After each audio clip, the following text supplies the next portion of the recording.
La salvación no se consigue por obras. La salvación es un regalo, es gratuito, gratuitamente, es decir, por gracia, es lo que Dios le cuenta a su favor como justicia.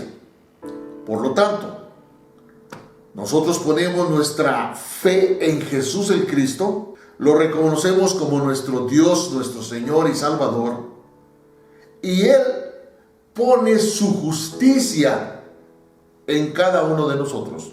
Pero entonces ahí viene sí, pero, el famoso sí, pero. Ahí tenemos que entender esto, y eso lo vemos claro en todas las iglesias con el adoctrinamiento que les dan, de que tiene que ser a través de las obras. Y eso está en Santiago 2.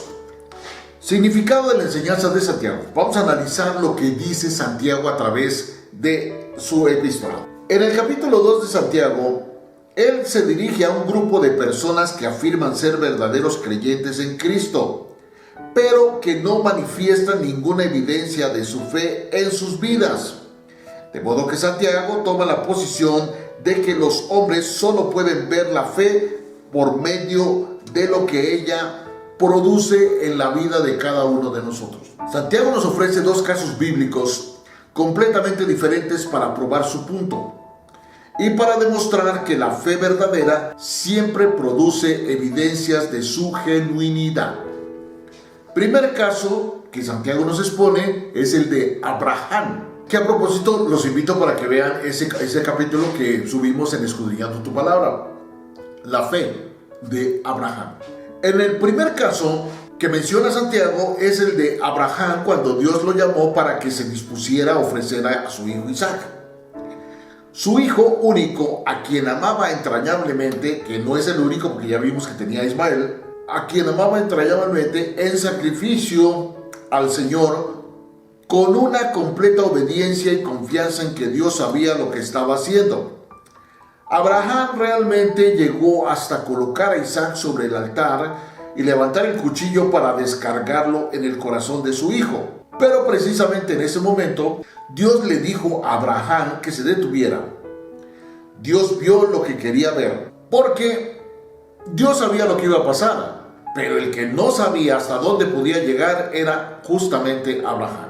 Le ordenó que se detuviera, porque en ese momento Abraham podría comprender que él de verdad, en verdad confiaba absolutamente en Dios, sin importarle cuál era el caso que se le presentaba, y que él era la clase de hombre que Dios podía emplear como padre de una raza de personas que se llamaría el pueblo de Israel. No los hebreos, sino el pueblo de Israel, el pueblo elegido por Dios. Por eso es que nosotros somos descendencia de Abraham, los que creemos en Cristo, nuestro Dios, nuestro Señor y Salvador. Es muy importante notar que esta prueba en la vida de Abraham se registra en el Génesis 22. Ocurrió 40 años después que Dios había declarado a Abraham justo en base a la fe sola de este hombre. En Génesis 15:6 se nos registra la conversación que Dios tuvo inicialmente con Abraham, en la cual el Señor le dijo que tendría muchos descendientes. En ese tiempo, Abraham contaba con 75 años de edad y no tenía hijos, aunque él no podía imaginarse cómo podría llegar a ser padre de tantas naciones. Simplemente creyó que si Dios lo decía, entonces sin lugar a dudas era verdad, y que él llegaría a ser ese padre, y así fue.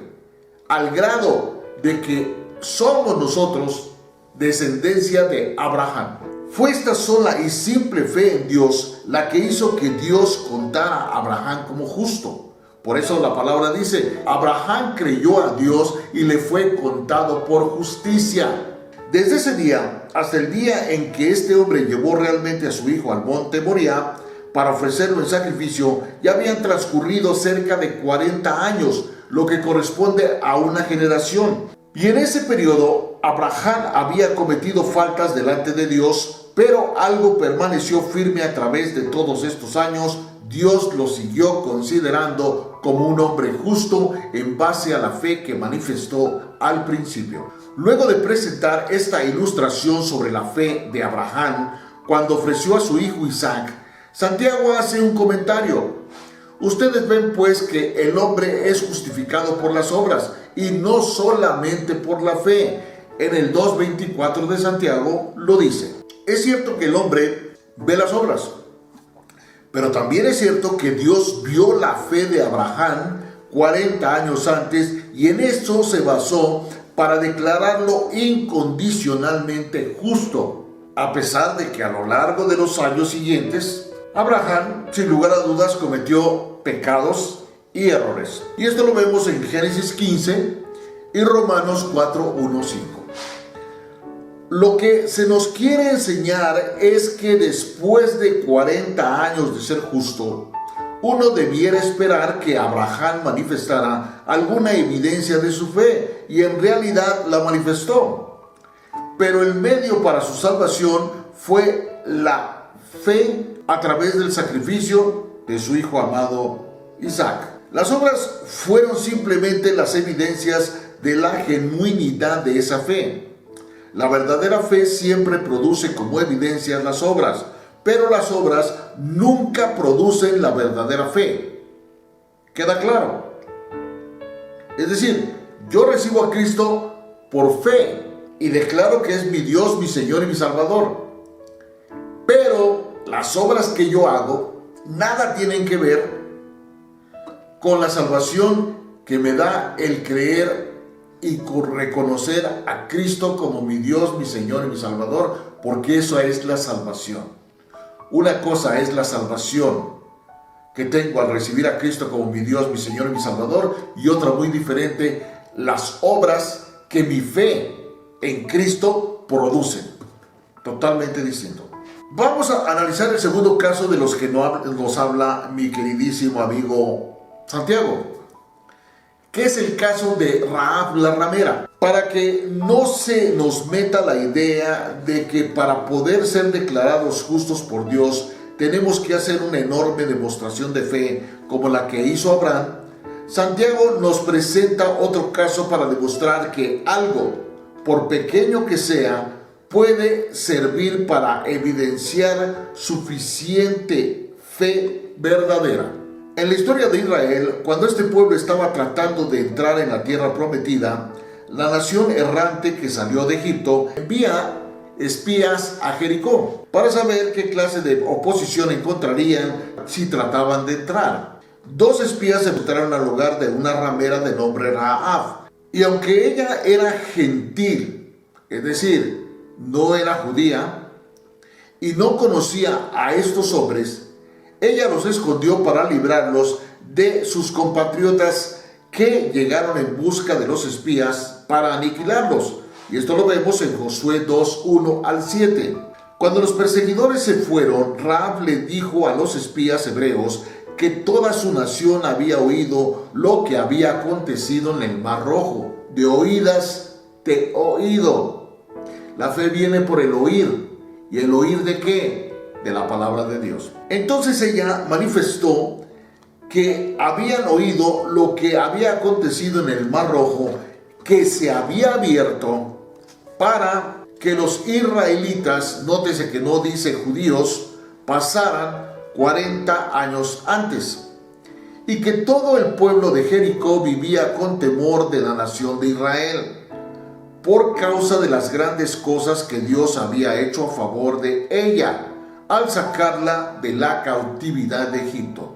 Pero tenemos que darnos cuenta de que está hablando de los israelitas, no de los hebreos que salieron de Egipto. Es decir, salieron judíos y hebreos de Egipto, pero los únicos que verdaderamente alcanzaron a llegar a la tierra prometida fueron los que se convirtieron en Israel, el pueblo que busca a Dios y lo encuentra. Por eso salieron a buscar a Dios y lo encontraron.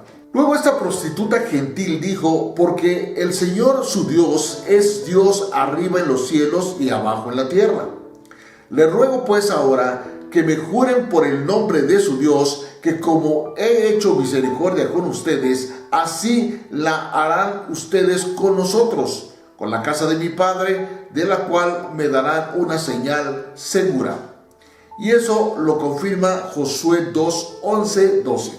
Ahora bien, aunque esta acción no tiene mucha apariencia de buena obra, fue suficiente para demostrar que ella había puesto su fe en el Dios de Israel y que esa creencia fue la que la urgió a la acción de esconder a los espías de Israel. Según las dos ilustraciones que nos muestra Santiago, se puede ver que la fe es buena según sea el objeto de ella, y el objeto de la fe tiene que ser Dios. Es indispensable tener confianza en su poder y en su palabra. Cuando se coloca en Dios cualquier clase de fe que tengamos, ya sea tan grande como la de Abraham o tan pequeña como la de Rahab, entonces se producirá la evidencia resultante en nuestras vidas. Si nunca se manifiestan obras de justicia en la vida de una persona, entonces muy bien puede estar sucediendo que en la vida de esa persona no hay verdadera fe. Pero si hay verdadera fe, podemos estar seguros que llegará el día en que esa persona manifestará su fe a través de sus obras.